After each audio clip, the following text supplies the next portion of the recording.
Evangelho de Jesus Cristo segundo Marcos, capítulo 15, versículo 25. Para você que está na sua casa, nos assistindo pelo canal do YouTube, pelo Facebook, gostaria que você compartilhasse esse vídeo com alguém, para que alguém fosse tremendamente impactado por essa mensagem também.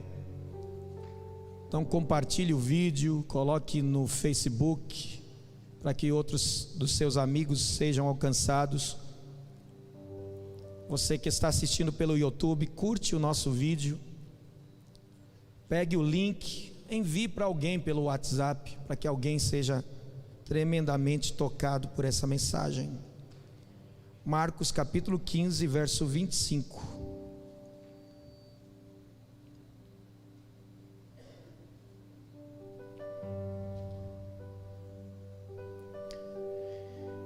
E era a hora terceira, e o crucificaram. Por cima dele estava escrita a sua acusação: o Rei dos Judeus. E crucificaram com ele 2 salteadores, um à sua direita, outro à sua esquerda. E cumpriu-se a escritura que diz: e com os malfeitores foi contado. E os que passavam blasfemavam dele, meneando as suas cabeças e dizendo: ah, tu que derrubas o templo e em 3 dias o edificas, salva-te a ti mesmo e desce da cruz. E da mesma maneira também os principais dos sacerdotes com os escribas diziam uns aos outros, zombando: salvou os outros e não pode salvar-se a si mesmo. O Cristo, o Rei de Israel, desça agora da cruz, para que o vejamos e acreditemos. Também os que com ele foram crucificados, o injuriavam.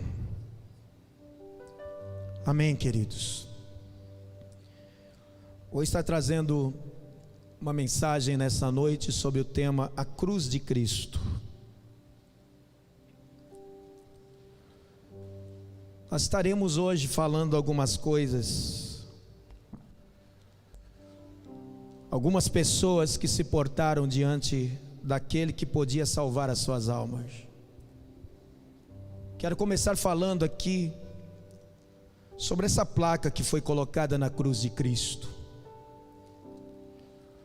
O título vinha como Rei dos Judeus. O governador Pilatos, ele que mandou confeccionar essa placa como forma de apresentar o motivo da condenação de Jesus. Você pode ver que na expressão bíblica fala: no alto da cruz uma placa com a sua acusação. Então Pilatos, ele mandou fazer essa placa, que foi uma forma de apresentar para o povo o motivo da condenação de Jesus Cristo. Aqueles religiosos que estavam ali protestando, eles protestaram porque não era assim que eles o viam. Os religiosos que estavam ali, os principais sacerdotes, os escribas, eles não viam Jesus como rei, mas apenas o que ele dizia ser. Então, para eles, aquilo que Pilatos colocou que era uma acusação, para eles era uma afronta, porque eles não aceitavam Jesus como rei.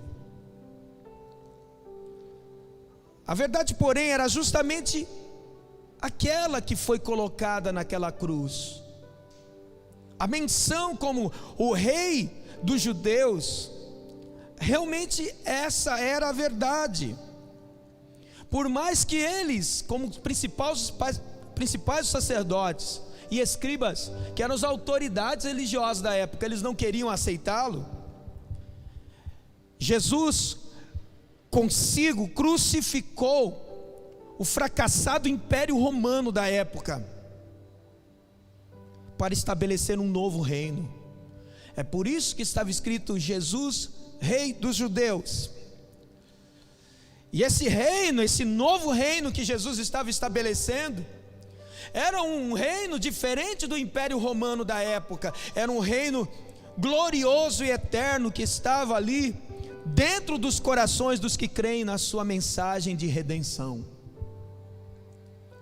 Agora, o que nós podemos imaginar, ver nos nossos dias, é uma coisa impressionante no que Pilatos e os religiosos, eles começaram a agir.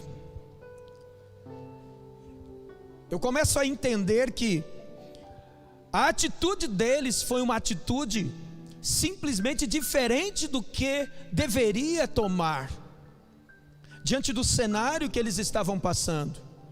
Pilatos e os líderes religiosos da época, irmãos, eles perderam a oportunidade de reconhecer Jesus como verdadeiro rei. Eles tiveram essa oportunidade, mas não o aceitaram. Jesus, ele levou os nossos fracassos, os fracassos esses provenientes da nossa queda, da impossibilidade de governar a nossa própria vida. Nós sabemos muito bem que o maior problema, a maior dificuldade que nós temos é a capacidade de governar o homem que nós somos, a nós mesmos. Por causa da queda, por causa do pecado. E naquela cruz Jesus levou esse fracasso do ser humano sobre ele. Sobre essa placa, eu já estou aqui fazendo menção. Para Pilatos, novamente eu digo, aquela placa era uma acusação, o motivo pelo qual ele estava sendo crucificado. Para os líderes religiosos, não. Era como se fosse uma afronta, porque para eles Jesus não era rei, coisa nenhuma. Ainda que aquela menção da placa que Pilatos colocou fosse uma verdadeira expressão, porque Jesus era rei. Jesus é rei. Agora eu quero fazer menção de outra coisa que eu observei nesse texto aqui: os ladrões. Eu li Marcos, mas tem a mesma passagem no Evangelho segundo Lucas. E em Lucas, essa história é contada de uma maneira diferente. Lucas 23, essa história é contada assim: um deles se junta à multidão para zombar do Senhor, o outro, porém, reconhece se um pecador é merecedor daquele juízo. Olhando para Jesus nos momentos finais de sua vida, ele ainda encontra forças para suplicar misericórdia. Qual foi o pedido desse homem? Está lá no versículo 42. Jesus, lembra-se de mim quando o Senhor vier como rei. A tradução que eu tenho é: lembre-se de mim quando o Senhor vier como rei. Na tradução que está sendo colocada no telão, ele diz assim: lembra-te de mim quando vieres em teu reino. Ou em outras traduções ele diz: quando entrares no teu reino. Mas essa tradução que eu tenho diz: quando o Senhor vier como rei, se lembra de mim. E o Senhor, em reconhecimento da atitude de fé desse homem, desse ladrão, esse homem, ele conseguiu ver além da cruz. Enquanto muitas pessoas só olhavam a cruz, Esse homem pôde ver além da cruz. Olha só o que ele disse: tu és rei, tu és rei, o Senhor possui um reino, e eu sei que o Senhor não irá tombar aqui, porque no sentido material, físico, seja franco o que eu vou dizer aqui, veja se não é verdade. Havia uma possibilidade física, humana, de Jesus sair daquela cruz? Olhando na forma humana, tinha. Então peraí, como que um ladrão que nunca creu na vida dele, por certo deve ter ouvido alguma pregação antes da cruz, mas nunca quis acreditar e se decidir? Vamos imaginar assim, vamos? Sim ou não? Porque aqui para nós, aquele ladrão teve a oportunidade de se arrepender antes da cruz, mas não se arrependeu, deixou exatamente para o momento na cruz, estando em contato mais próximo com o Senhor. Olha o além da cruz aí, pastores. Ele teve a capacidade de enxergar o que muitas vezes nós não temos capacidade de enxergar. Pense comigo, aquele ladrão, ele falou assim: escuta, você está na mesma condenação que eu, está preso como eu, não temos como sair daqui, estamos presos por pregos gigantescos nos pés, nas mãos, mas uma coisa eu sei, tu é rei, e um dia o Senhor vai vir, e quando tu estiver nesse reino governando, só te peço uma coisa: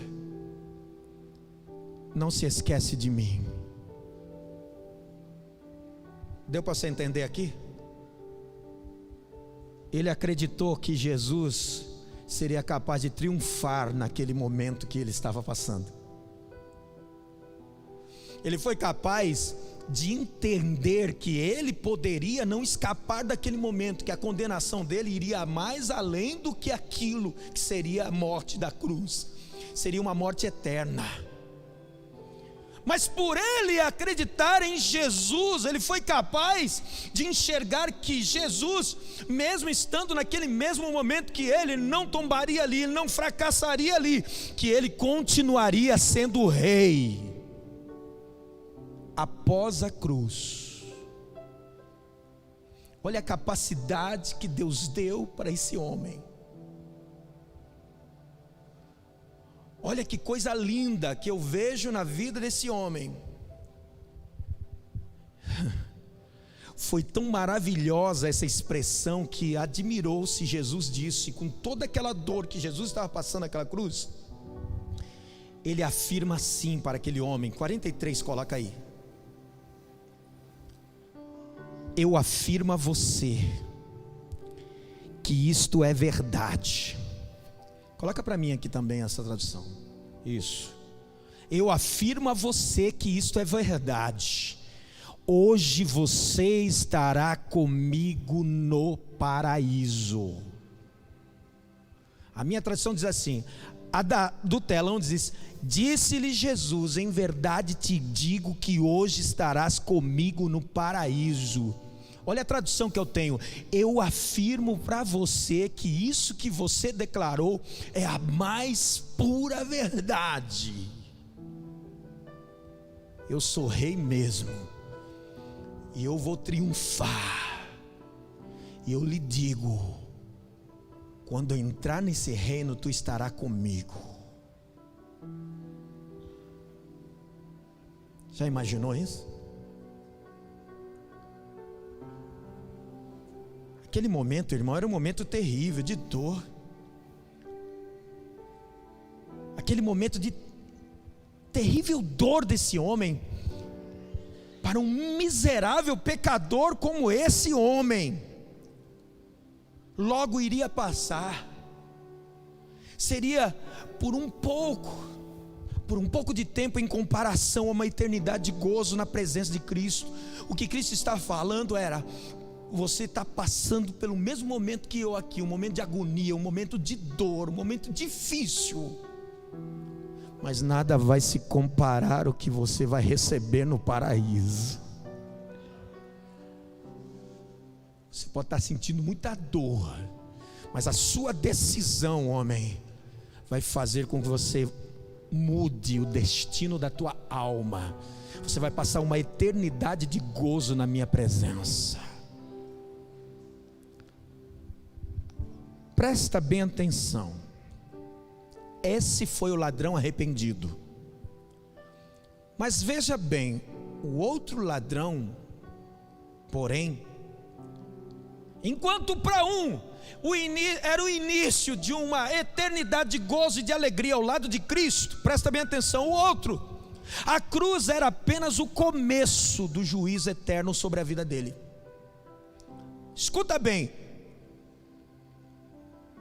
ainda que ele estava padecendo dor, sofrimento, morte de cruz, era triste, era duro, era cruel. Ali, aquele sofrimento era apenas o início de algo muito pior que estava por vir sobre a vida dele. Por quê?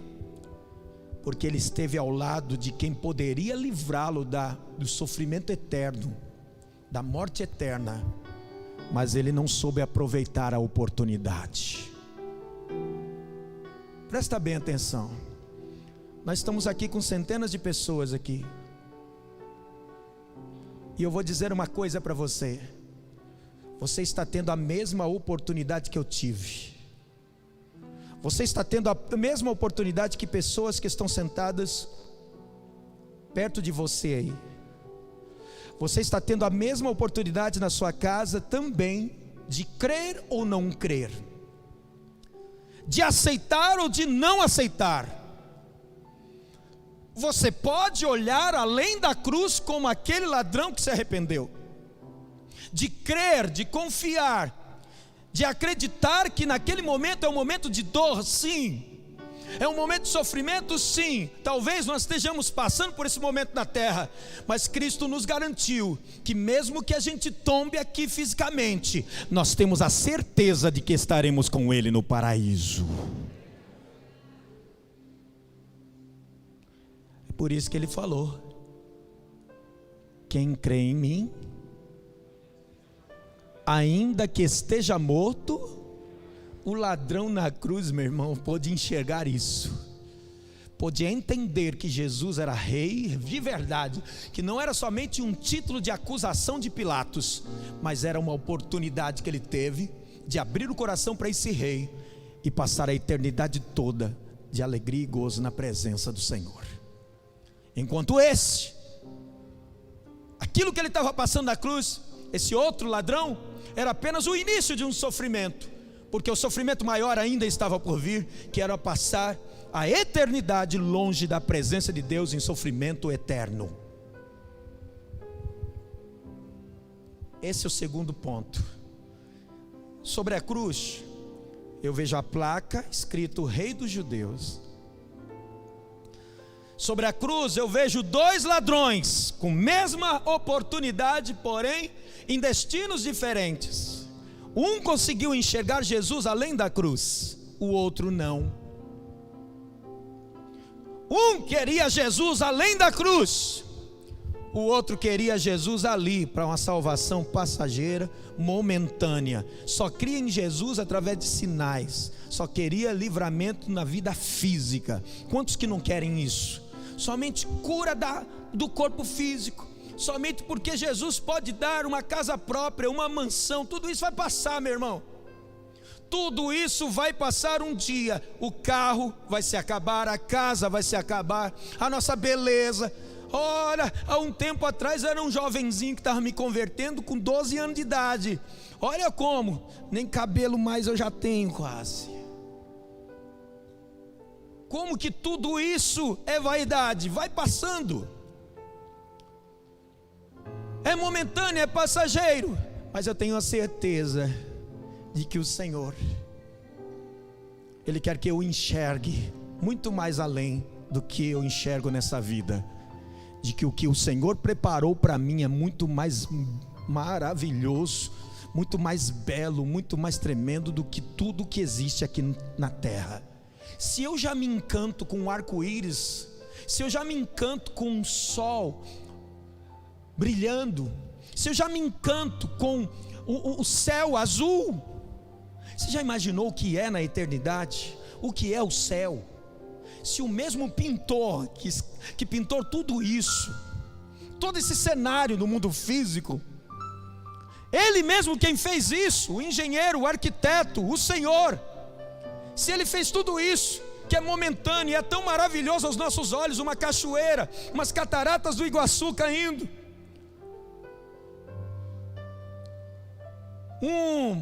indo numa olambra, numa primavera, vendo aquelas flores maravilhosas, né? A gente já fica encantado. Você já imaginou como que é o céu?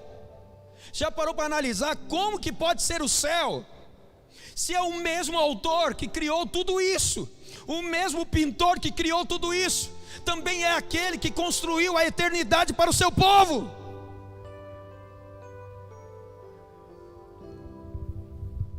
O ladrão conseguiu enxergar Jesus além da cruz.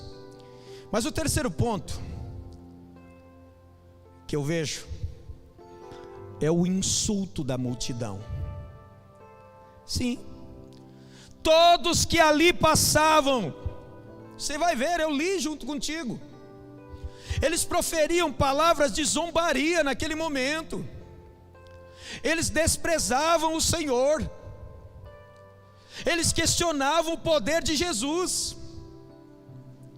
eles alegavam que ele fosse realmente, se ele fosse o que realmente dizia ser, já teria saído sobrenaturalmente naquele momento. Eles não sabiam, porém, que a permanência na cruz, bem como a sua rendição nas mãos dos homens, foi voluntária. Foi o quê?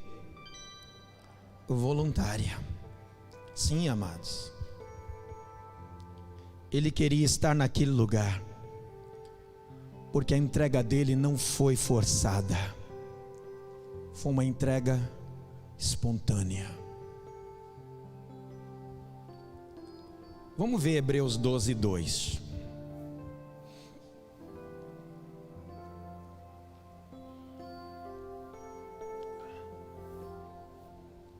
Hebreus capítulo 12, verso 2.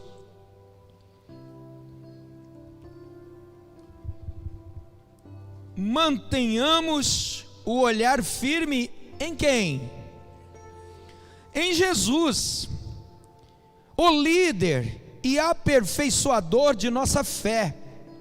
Por causa da alegria que o esperava, o que ele fez? A alegria que o esperava, além, vamos lá, o que ele fez? Ele suportou a cruz, vamos lá, sem se importar com a vergonha. Agora ele está aonde? Sentado no lugar de honra. Que posição?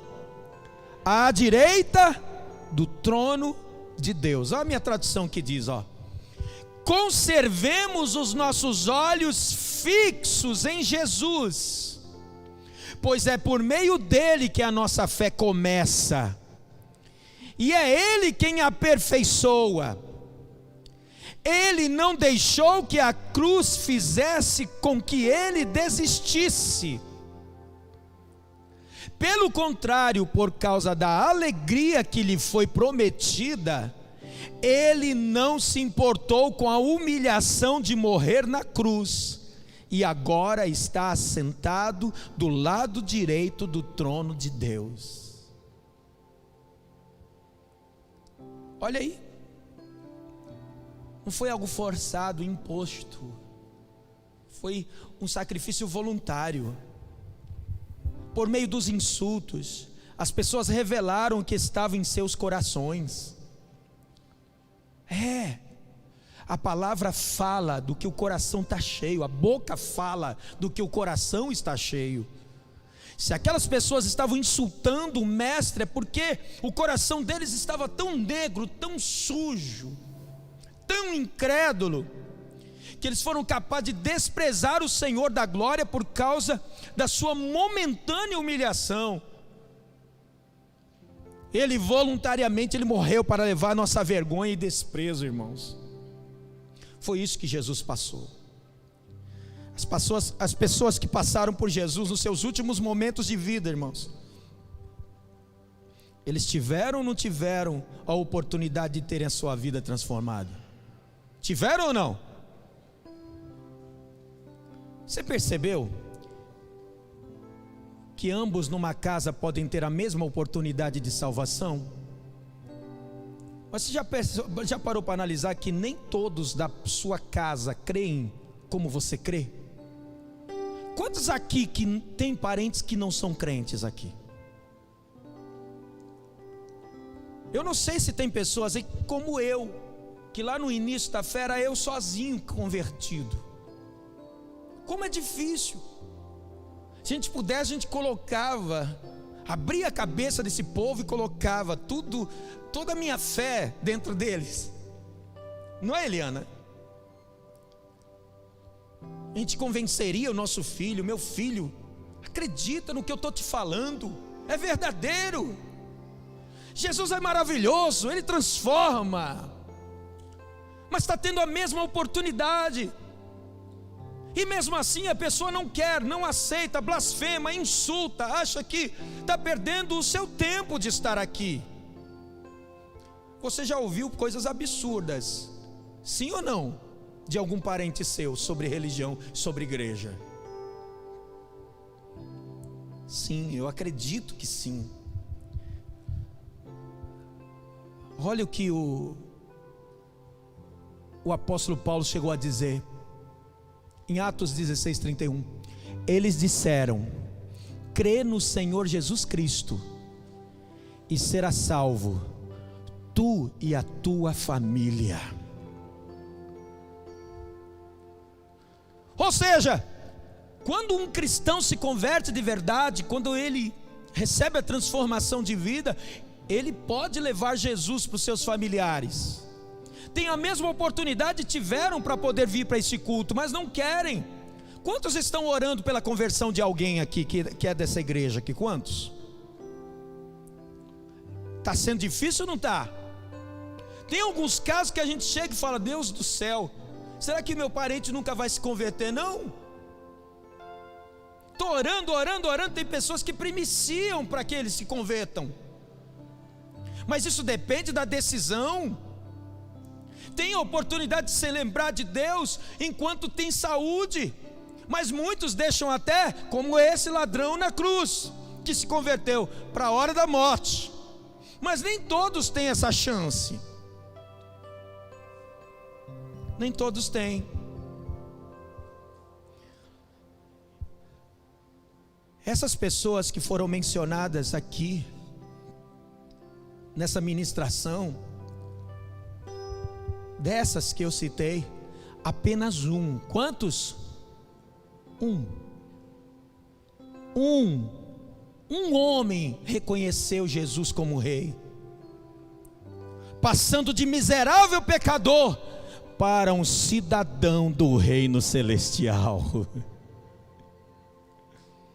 Só um. Poderia ser todos. A multidão que estava lá zombando poderia ter crido, poderia ter acreditado. Acreditou? Não. O ladrão que estava na mesma condenação poderia ter a mesma fé e se convertido. Se converteu? Não. Só um viu Jesus além da cruz. O que eu quero dizer aqui nesta noite: aproveita a oportunidade que você está tendo para crer, para olhar além da cruz e saber que a sua vida não se resume ao que você está passando agora. Você precisa acreditar que o Jesus que nós servimos, que nós adoramos e que nós o louvamos, Ele é Rei, Ele permanece Rei para todo sempre, e a Ele seja dada a glória, o louvor, a adoração para todos sempre. E esses aplausos também aqui agora é para Ele. A Ele a glória.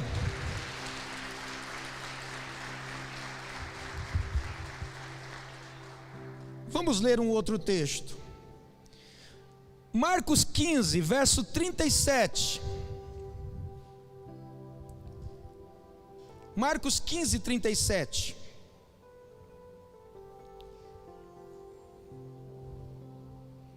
Pode ler.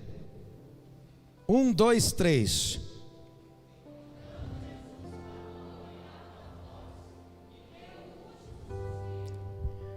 De novo.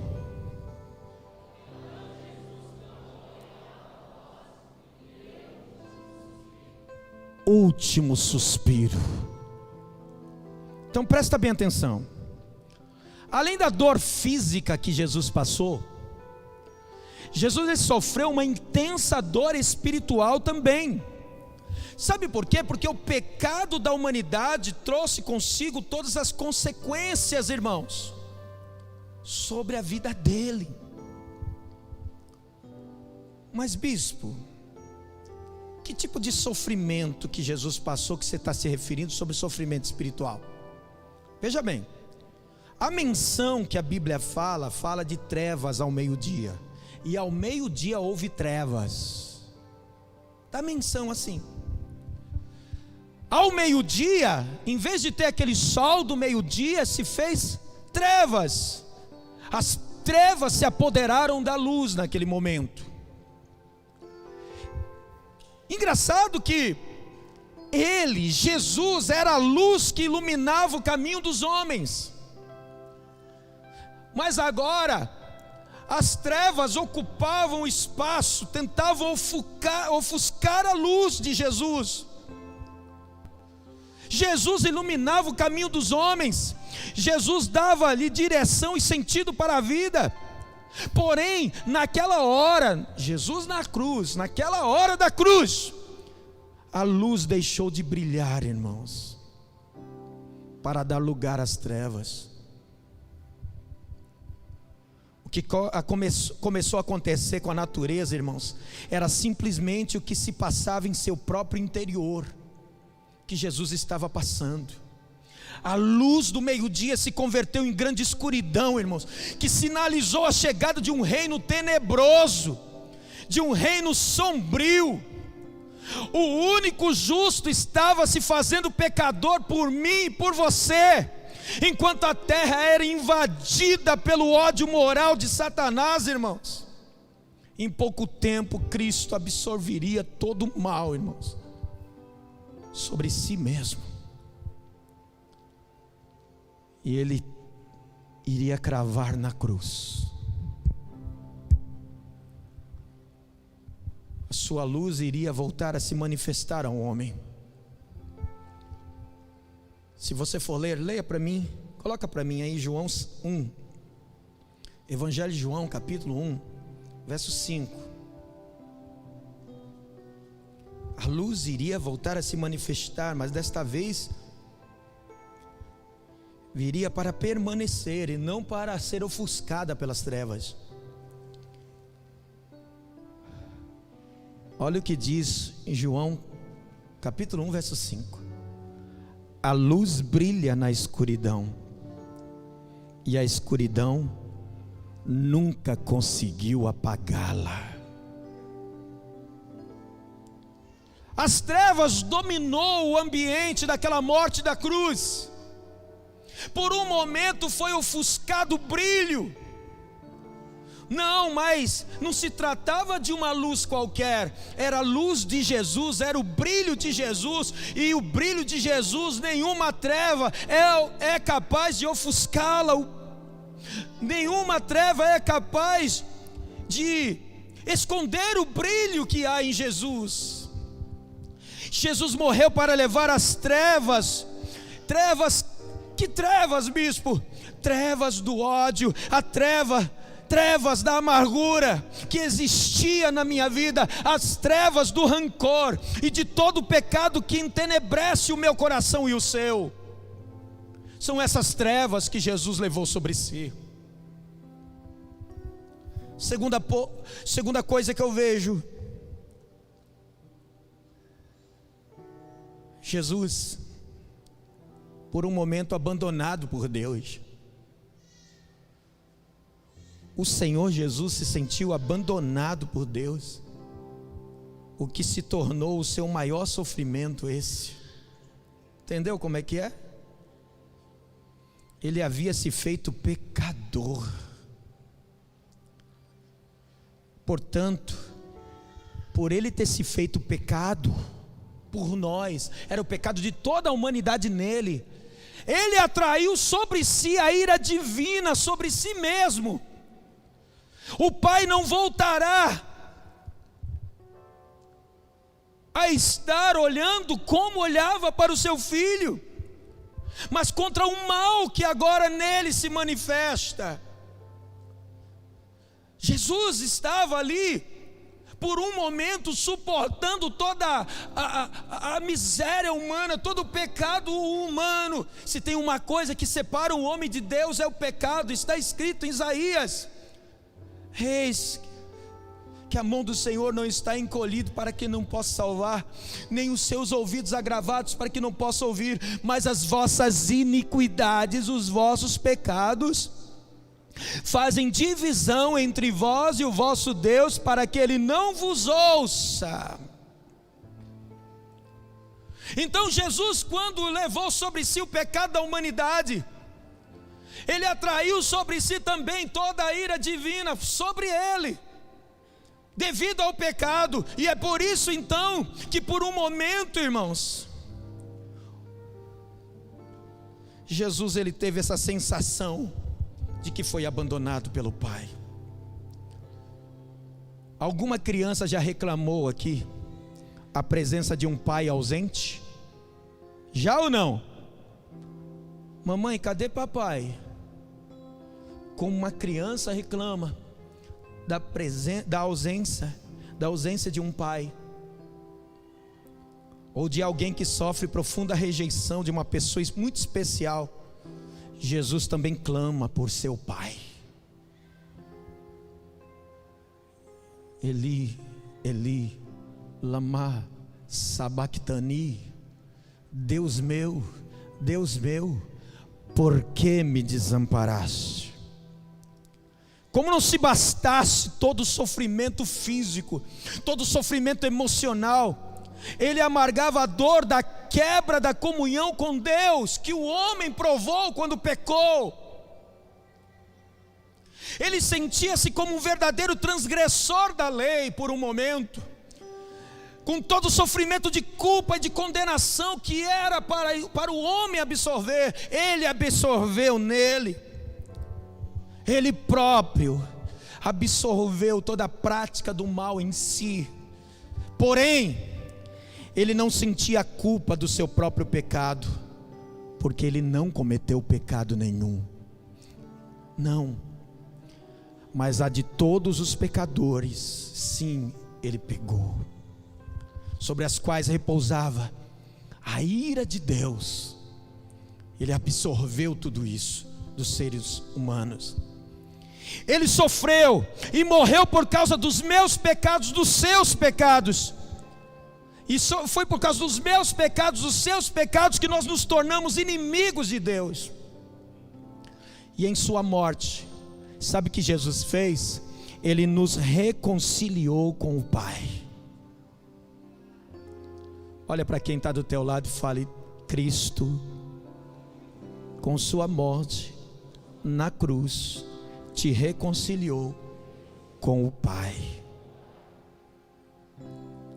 Depois de terríveis dores físicas, dores emocionais, dores espirituais, Jesus agora chega ao fim do seu tormento. Mas antes de morrer, ele clamou em alta voz. João 19:30. João 19:30. Vamos ver.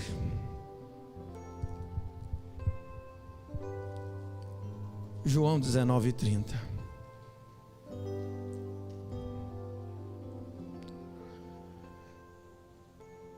Depois de prová-la, Jesus disse: o que é que Jesus falou? Está consumado. E então inclinou a cabeça e entregou o Espírito. Olha só, antes de morrer, ele clamou em alta voz: está consumado. Que no grego quer dizer tetelestai. Escuta bem, irmãos. Quando um prisioneiro cumpria toda a sua sentença relativa a um determinado delito que ele tinha praticado, ao sair da prisão ele recebia um carimbo numa ficha criminal. Sabe o que era isso naquela época? Esse carimbo? A palavra tetelestai, que era gravada significando que toda a dívida daquele homem estava paga e a sentença dele foi toda cumprida. Está entendendo o mistério aqui ou não? Quando Cristo disse tetelestai no grego, lá na cruz, que entregou o seu espírito, toda a condenação que você era para pagar por causa dos seus pecados, ele estava tomando sobre si, e na mesma hora ele disse: eu cumpri tudo, eu paguei tudo, não existe mais dívida, eles estão livres.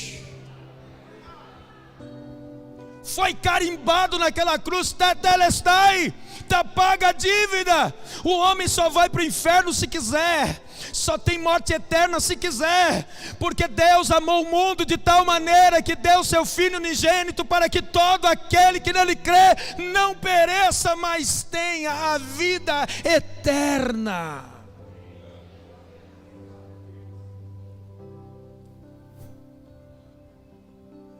Ao clamar a mesma palavra na cruz, Cristo estava dizendo assim: dívida do homem para com Deus estava sendo totalmente quitada. Naquela mesma hora que ele disse: tetelestai, está consumado, tudo está pago, não tem mais dívida nenhuma. Ele pagou a nossa sentença, que era de morte, e morte eterna. Escuta bem o que eu vou dizer para você. Olha, fique em pé.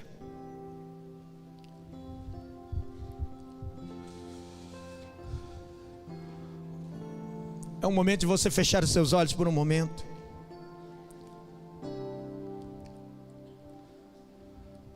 Feche os seus olhos. Veja-se agora mesmo ao pé da cruz. Veja. Seja capaz de ver.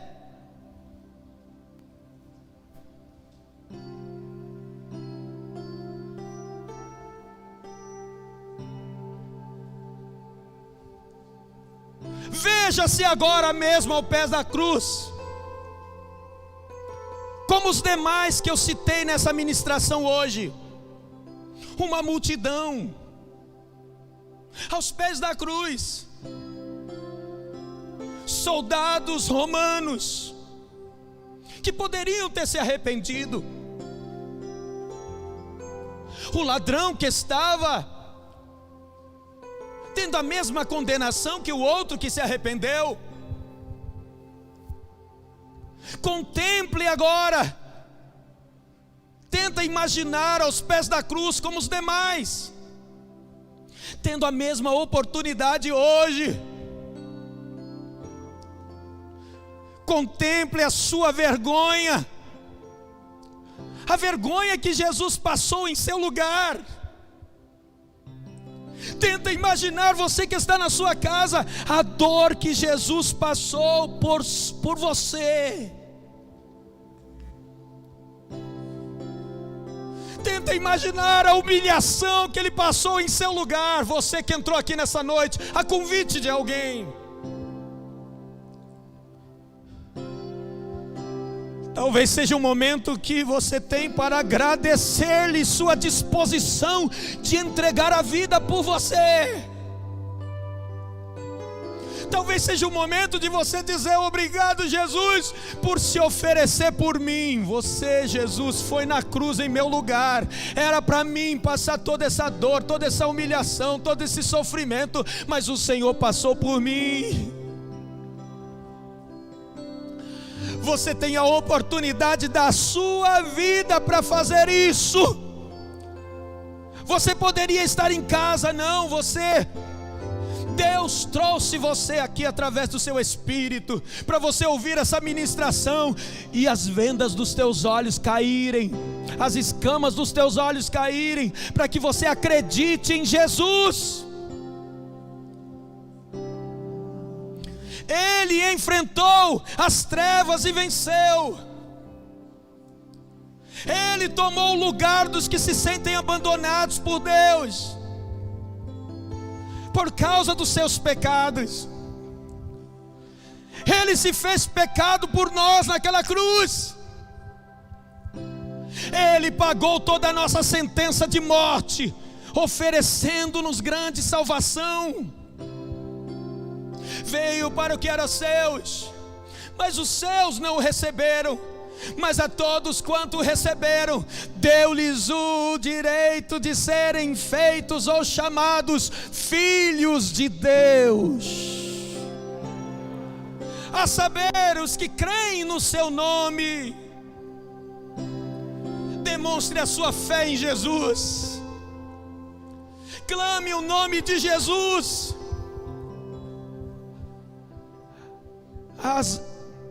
O brilho de Jesus, ele dissipa as trevas do coração. Peça ao Senhor que Ele traga ao seu coração toda a paz que você precisa. Quem sabe agora, neste momento, existem pessoas necessitadas, que já receberam um dia um toque do Senhor. Quem sabe alguém está aqui sofrendo grande amargura, grande sofrimento de alma. Eu lhe digo, Jesus liberta, e Ele quer libertar você. Filhos, é hora de se arrepender de verdade, porque você está tendo a oportunidade de vir para a igreja e se converter como seu pai é convertido. E você não se converteu, você veio praticamente forçado a essa reunião, mas Deus lhe trouxe aqui para que você tenha a mesma oportunidade, e para depois não dizer que você não foi amado e que Deus não te escolheu. Sim, Ele te escolheu, Ele deu a vida por você. E eu quero que neste momento